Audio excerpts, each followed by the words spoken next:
Good morning, good afternoon, or good evening. This is Pamela, and you are watching Pam Entertainment TV, where we review movies, television series, and incidents in pop culture to see how those incidents may or may not affect our daily lives. Listen, we're just going to briefly go over some celebrity news that is not really too much going on.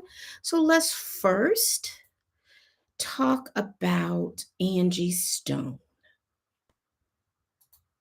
And if you're not familiar, Angie Stone passed away this weekend. She died in a car accident in Montgomery County, Alabama, on Saturday, very early Saturday morning. So let's go over. And y'all hit that like button for me.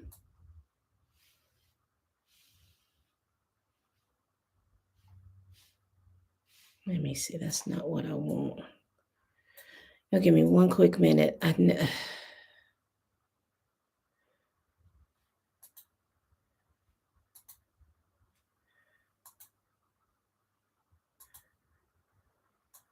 is what I want.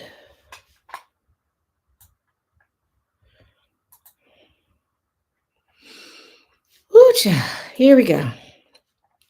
So it says here tributes pour in for R&B singer Angie Stone after her death at 63 in a highway crash. This was written by, it's not telling me who it's written by, but this is by the AP. And so for those of you all that are not familiar, this is Angie Stone. Angie Stone is an R&B singer, soul singer, neo soul singer. She's also a rapper. She was part of the first female rap group back in the late 70s, early 80s, with Cheryl the Pearl, Blondie, and herself, and she was Angie B. They did songs like We're Gonna Funk You Right On Up and other songs of that nature. She also was a R&B soul singer. She also, and I just learned this yesterday, she was the one that sung the theme song to Girlfriends. If you watch that show on on television when it was out over probably about 10 years ago. She was the one that sung the theme song for Girlfriends. She was also in a relationship with D'Angelo, if you remember that. She had a lot of songs, R&B songs, Soul Brother, My Sunshine Has Gone, and I'm All Cried Out. There's no more rain in this cloud. Child, she had a lot of different songs. So apparently, from the news, as I can gather, is that she did a concert. She had done her last concert, and there are a lot of people that are on TikTok that are showing like her last concert on from Mobile. But looks like that Friday night she did a concert in a Mobile because it's Mardi Gras, I believe, down in Mobile, and she did a concert, and she was in a sprinter, and they were coming up from Mobile. Now, I can't tell you if they were going to the airport in Montgomery County. I can't tell you if they were going to the airport in Atlanta. Either way, on their way to on their way going up 65 uh, northbound, their sprinter apparently had an accident and overturned. And while they were overturned, according to reports, they were then hit by a an 18 wheeler. They said that there were eight people, including Angie Stone, in the vehicle. But they said that Angie Stone was the only one in the vehicle that passed away. They were all transported to Baptist Medical South in Montgomery, Alabama, where she was pronounced dead. And it was my understanding that yesterday she was supposed to be at a CIAA tournament, singing at an event there.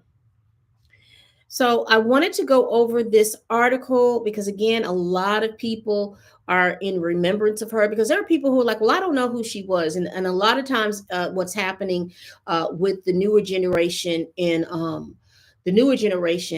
they know a sampled song, but they don't know who the actual singer was. So let's just go over this AP article.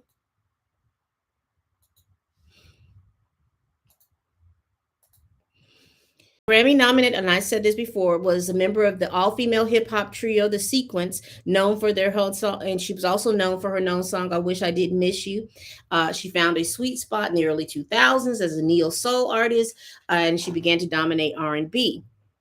Let's see. There also was some information reported that she had because you know how when Black Americans die, we always have a conspiracy theory going on, because again, we don't know exactly what happened, how the driver lost control to where they had flipped over. So you know that there's this big conspiracy theory that because she had called out the establishment about her royalties and things like that, that they were trying to keep her silent. You know how we have all of those different things. And there every artist from Michael Jackson down to Prince or everything, all of these artists have complained about, even artists that are currently living have complained about how because we hear about a lawsuit now between Chloe Bailey and her establishment and a writer going over the fact that the way the music business is set up is set up and designed to screw you. So you have a writer suing Chloe Bailey because he doesn't feel like he was been adequately compensated for saying. So that in the music business, in my opinion, is synonymous. We're going to always hear stuff like that. And again, you have a lot of if they are in R&B or any genre of music, they're all playing their condolences and their tributes to her. uh let's see. Let's read what the Alabama Highway Patrol says. It says the Alabama Highway Patrol said the Mercedes-Benz Sprinter van that Stone was traveling in overturned on Interstate 65 early Saturday before being hit by a 2021 Freightliner Cascadia truck. Freightliner Cascadia truck. Stone was pronounced dead at the scene, the Highway Patrol said. So she okay. The crash occurred about 5 miles south of the Montgomery city limits. The van's driver and 7 others were taken to the hospital for treatment, and they continue to investigate the crash. So we don't know what happened that it overturned, but we do know that as it was overturned, it was hit. All right, let's continue. And rest in peace to Angie Stone and her children. She has a daughter and she has a son. Let's go on since we're in this mood, and we're gonna get out. We're gonna go through here and get out of it. So we're gonna talk about Gene Hackman and his wife, because we would learned earlier this week that him and his wife and a dog of theirs was found deceased within their home. We've learned some more information. According to reports from the Santa Fe, New Mexico County Police, they said that Gene Hackman's pacemaker stopped working at about February 17th. And so they feel like he had been deceased since February 17th. We're unsure about how long his wife had been deceased. They initially said that they ruled out carbon monoxide poisoning, but then they've come back and said that the ME, the medical examiner, is going to have to give those questions. They did say that they did go in and that they removed their bodies. They removed a planner. There was apparently some pills on the ground where Gene Hackman's wife was found. Uh, there were pills on the ground. Her name was Betsy Arakawa. So they removed those and some other items that they removed from their Santa Fe, New Mexico home. And all of this was going to assist them in their uh, investigation, because right now it's unclear about what happened.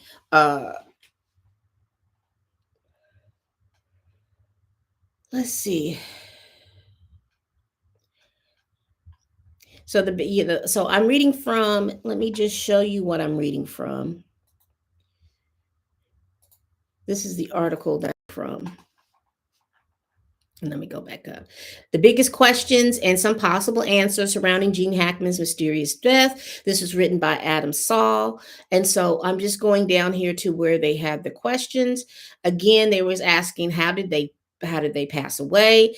And they're still investigating that. They said the fire department came and said that they did not find any gas leaks or gas poisoning of any kind, but it's not necessarily that they rule them out. There was a space heater uh, near Bessie Arakawa's body. So they're going to be looking into all of that. There were prescription pills scattered on the floor. There were Tylenol and some thyroid medications and a whole bunch of different things. So they were taking medication. All of these things don't look to be untoward because it probably somebody had a thyroid problem, someone probably had a heart problem, all these little different things. Uh, when they pass, the medical examiner is gonna it should be a little bit more specific, but according to the pacemaker, the last event was recorded on February 17th. So we will see. Apparently, no one had been in contact with them for a couple of months. Uh, his wife's people said that the last time that they had contact with her was back in October. And I think his family had their last contact with him was probably over a month ago.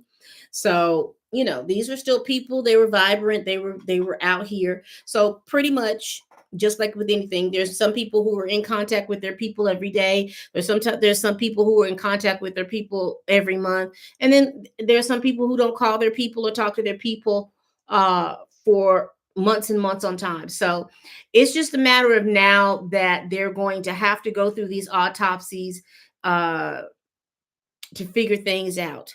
Let me see if there's anything else. They're going to be going through security logs from their gated community to see if there's anything going on. If they have been seen going in and out of their home, they're going to be looking at their credit card statements. They're going to be looking at a whole bunch of other stuff to see when the last time they had communication with the outside world. So again, rest in peace to them and their family, and the police will continue to do their investigation. All right. Now, I had to wait until a credible news source told me this was going to be correct. So I had to wait until the AP, the Associated Press, came out with this because everybody else I saw was I don't know who, I don't know if they're a blog or if they are actual news sites or source that I would deem to be credible. And AP, the Associated Press, at this point is one that I deem to be a very credible news source. So it says here, and let me share my screen.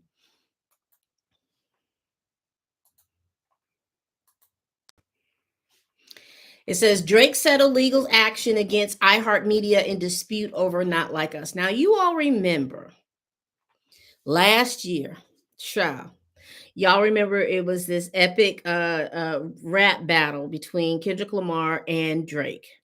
And Kendrick Lamar and Drake went back and forth. And then let me see how it went. Was it first person shooter? Then like us, not like us, like that came out. Then Drake came back with a couple of songs. I know he had that was it Tailor Made Freestyle? That was the AI song. And then push-ups. He came back with push-ups. And they were waiting for Kendrick to drop. And then Kendrick dropped with Euphoria. Then he dropped with 616 in LA. Then Drake dropped Family Matters. Then Kendrick dropped Meet the Grams. And then he dropped Not Like Us. Now, Not Like Us, Drake did not like that song. Drake did not like that song. But it took off, it went over. So Drake stated that he just didn't believe that the way that song was pushed was organic. So he initially sued UMG and Spotify for like the payola and all this other stuff. And I think that was the one where he sued for either way, he sued UMG, and that lawsuit is still pending, if you must know. He had sued them for defamation and anything like that. He settled his he dismissed his case against Spotify. And it says here, this part, he has settled legal actions against iHeartMedia. Now, that's when he sued in Texas, because you remember he sued Spotify in New York and he sued iHeartMedia in Texas. So let's go over what the AP is saying about this particular settlement. And this is written by Juan Lozano. It says Drake has reached a settlement with Texas-based iHeartMedia in his ongoing legal dispute over Kendrick Lamar's diss track "Not Like Us," according to court records. In November, Drake filed a legal petition in Bexar County, Texas, where San Antonio is located, alleging that iHeartMedia had received illegal payments from Universal Music Group to boost radio airplay for "Not Like Us." UMG is the parent record label for both Drake and Lamar. The petition, a precursor for a potential lawsuit, has sought depositions from corporate representatives of both companies. In the court document filed Thursday, attorneys for Drake said the rapper and iHeartMedia had reached an amicable resolution of the dispute, but did not offer any other information. "We are pleased that the parties were able to reach a settlement satisfactory to both sides and have no further comment on this matter," Drake's legal team said in a statement. In an email Friday, iHeartMedia declined to comment on the settlement. So we don't know what's going on in regards there. However, the claims against UMG remain active, and a hearing on a motion by UMG's lawyers to dismiss the petition was scheduled to be held Wednesday in a San Antonio courtroom. Drake has alleged UMG engaged in irregular and inappropriate business practices to get radio airplay for "Not Like Us." The petition also alleges that UMG knew the song itself, as well as its accompanying album art and music video, attacked the character of another one of UMG's most prominent artists, Drake, by falsely accusing him of being a PDF file and all of these other criminal acts. An email to UMG representatives seeking comment was not immediately answered. Okay. So they just go back in about the feud and everything else. So there has been a settlement. What that settlement was there any money action? I don't know. But it all seemed to kind of coincide with the fact that Drake was on tour in Australia. And apparently he stopped his tour in Australia to come back home. Now, he claims that there was some kind of scheduling conflict. We don't know exactly what the scheduling conflict was. The people over in Australia don't even know what the scheduling contract the scheduling conflict was. But what they do know is that he had about 4 more days on the prowl, and he went ahead and just decided that he was no longer going to be he was no longer going to do that tour. So again, that's a Drake issue. That is a Drake issue. Let's see. Did anybody see? And this would be my last little bit of it. Did anybody see?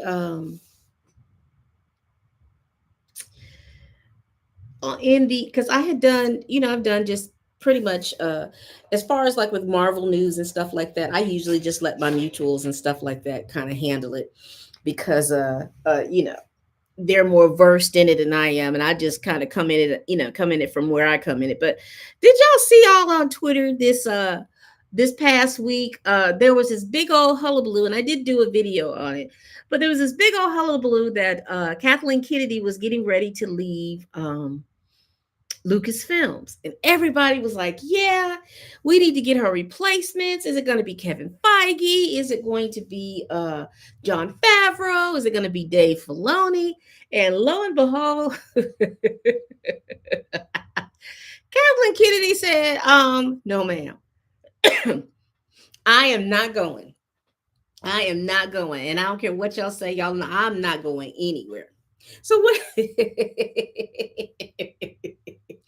And I thought it was so funny just to hear all these people talk about, Who you think is going to be the next person? Who you going to put in there? And I ain't going to even front. I was like, I had to think about it myself. Like, if she leaves, who would be a good person to do that? And it definitely would have to be somebody, number one, who has good business acumen, who wants to see the franchise make money, but they also want to keep in stride with the character and the lore and everything like that. And I don't know. Would I want Dave Filoni or John Favreau to do it between the two of them? Uh, if that's all I had between the two of them, hmm, because I know that their creative styles, their creativity in regards and their love for Star Wars. I don't know what kind of business acumen, because I don't want the same thing of what she's done. She worked with George Lucas, and then she became the thing, and then she took it in a whole different direction. Because it is my understanding that George Lucas had all the treatments written for the next three episodes, and she just totally disregarded those. I'm wondering, could they still do them and just make them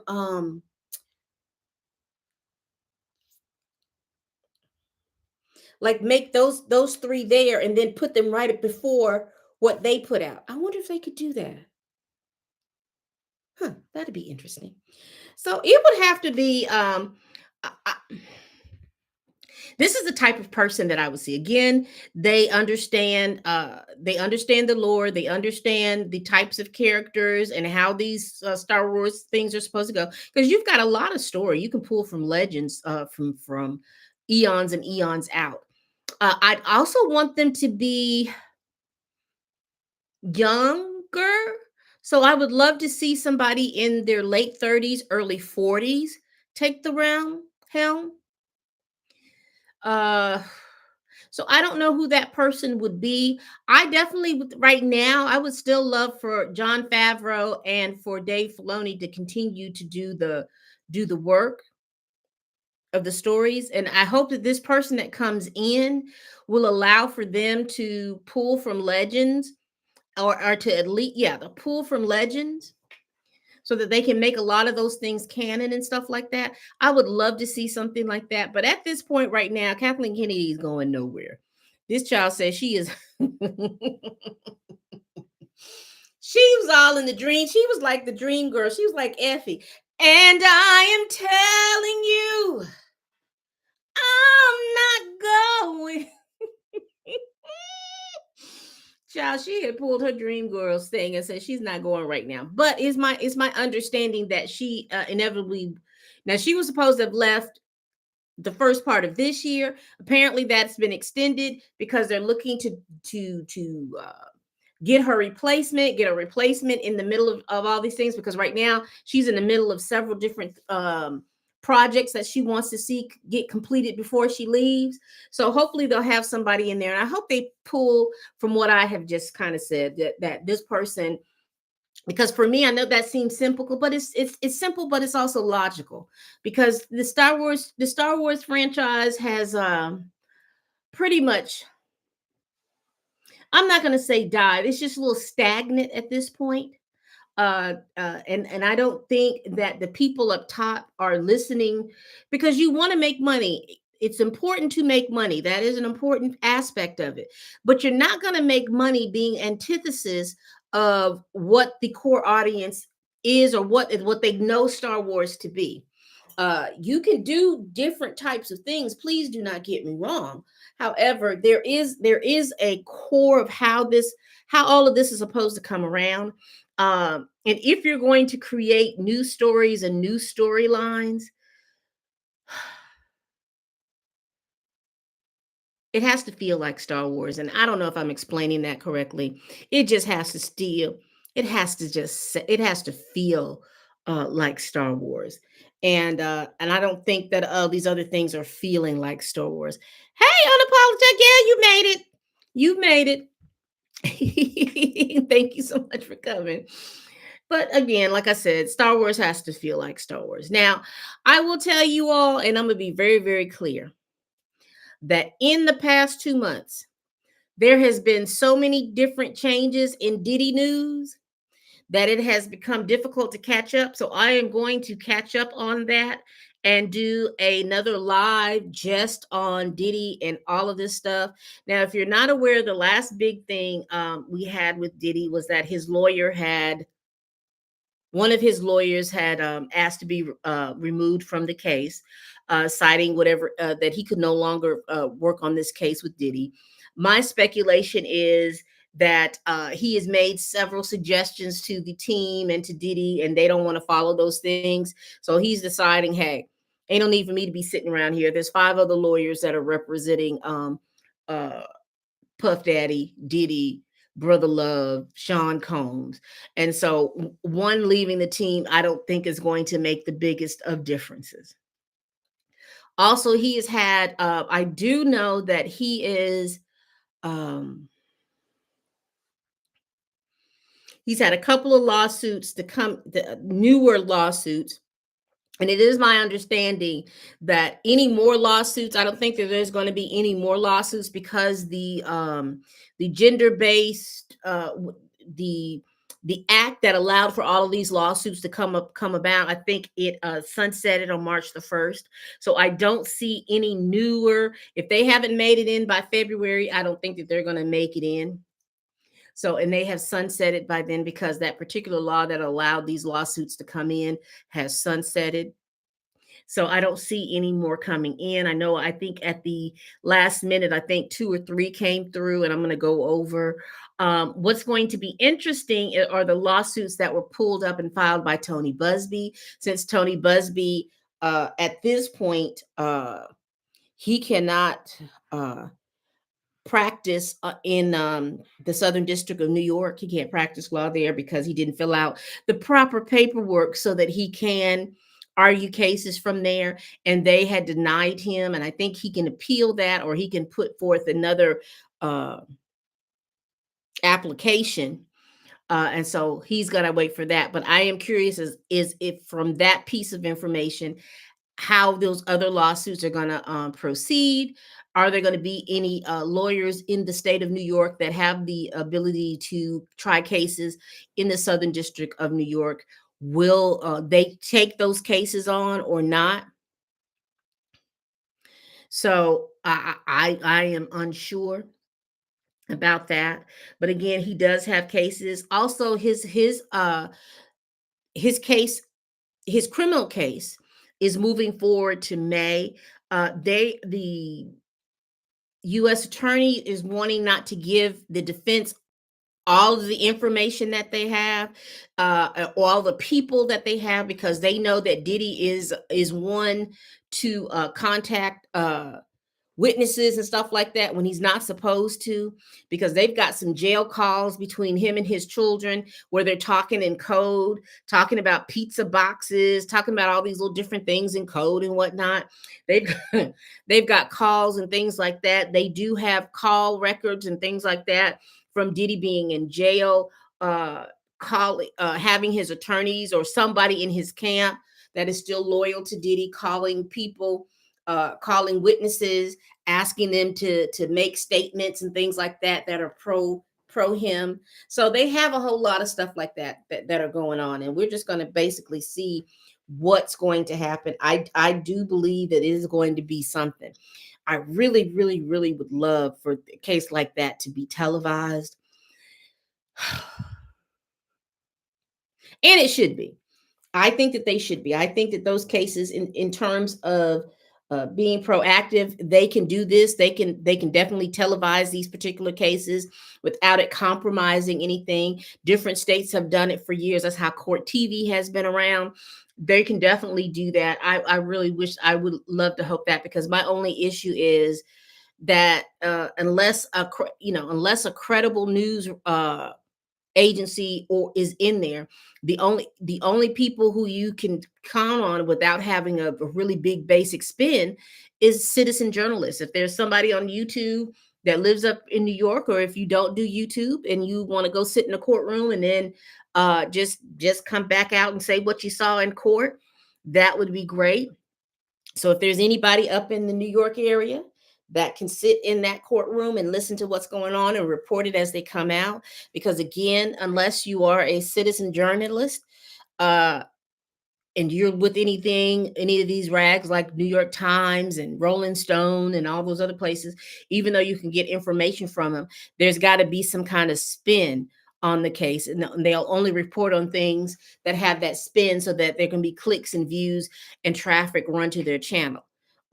You know, big corporations now own the news. So they're only going to speak and say what's going to get them clicks and views and all this other stuff. I don't know if it wasn't real or not. I just I do you talking about the conversation between the children? I don't know, but I do know that they have recorded conversations in particularly to the you remember he had that group Dirty Money, and then he had John Richard was suing him, and then there's the other member of the group, and they have phone records where uh he has called some of the people that are loyal to him to talk to her, or he has been talking to her to be able to get her to change her story and stuff like that. So if the pizza box is AI, then it's AI. But I do know that he has had a history of talking to witnesses or trying to manipulate or threaten witnesses in the case. So if it's AI, it's AI, but definitely he does have a history of it. So we're gonna see what's going on. And again, I'm gonna go back through because once this Justin Baldoni information came out, my attention with all stuff Diddy kind of swayed a little bit. Because because Diddy, this all this case and all this stuff is about to be real sad. It is about to be real sad with all this stuff that you're going to hear coming out for this, and it's just about to be really, really sad. So, but I would love to see if there was going to be anybody that's going to report on that because I am interested in that. Uh, that is all I got. What is that coming up? That's all I have with the celebrity legal news and just kind of updating you all on what's going on so far. Again, rest in peace, Angie Stone. Thoughts and prayers to her family, along with Gene Hackman and his family as well. I think the Angie Stone investigation is pretty much going to be set. They're just going to try to figure out and look at the cameras to see what happened or to continue to investigate with the driver, making sure that he was not inebriated and they hadn't said anything about that, just to figure out what happened. 9 times out of 10, maybe he fell asleep at the wheel. They were asleep. Maybe he fell asleep at the wheel. That particular stretch of road, I talked to my brother about it. That particular stretch of road, it is known to have deers to pop and fly out, and maybe they were avoiding or swerving, avoiding a deer or two. I'm not for sure, and I'm just speculating at this point. But I figure that is just basically a very terrible accident. And again, uh, in regards to Drake, apparently Drake has settled his lawsuit with iHeartRadio. We don't know exactly what the terms and the agreements of that. How does that affect his lawsuit with UNG? The only thing that I have been thinking about, and I don't know if he has considered it or not. Even if he gets he settles the lawsuit, and let's say that something happens and he settles with UNG, does he absolutely think that he's going to be still on UNG? What other major record label is going to want to fool with Drake after this? Now, I'm not talking about his artistry because again, Drake is an artist. He has made a ton of music that he has multi millions of fans and things like that. I am quite sure that they're going to buy and they're going to work his stuff. But I am curious with all of this happening, and even with the things that are going to come out with these lawsuits. Who's going to fool with Drake after this? Does he think that UMG is going to pay? Because if UMG is as petty as Kendrick, they will string out a payment. He'd have to continue to go back and forth into court to see about getting the payment. if he wins. I don't know. We will see all the stuff that he is talking about. And in the days to come. All right, people, we do this every week. Please like, comment, and subscribe. Please share this video if you care. Y'all, please tell a friend, tell a kin, tell a coworker, tell that heifer that you can't stand that I'm over here making these videos. Oh, thank you, Apologetic. Thank you for the 1999. I appreciate it. Awesome live as always, Pam. Thank you for these videos. May God continue to bless you. Happy Sunday. Happy Sunday to you, and thank you so much. Thank you so much. I appreciate you supporting the channel. I really do. She is our today's video sponsor. So y'all thank unapologetic simmer. All right. Please tell a friend, tell a kin, tell a coworker, tell that heifer that you can't stand that I'm over here making these videos. And as always, people, bye-bye.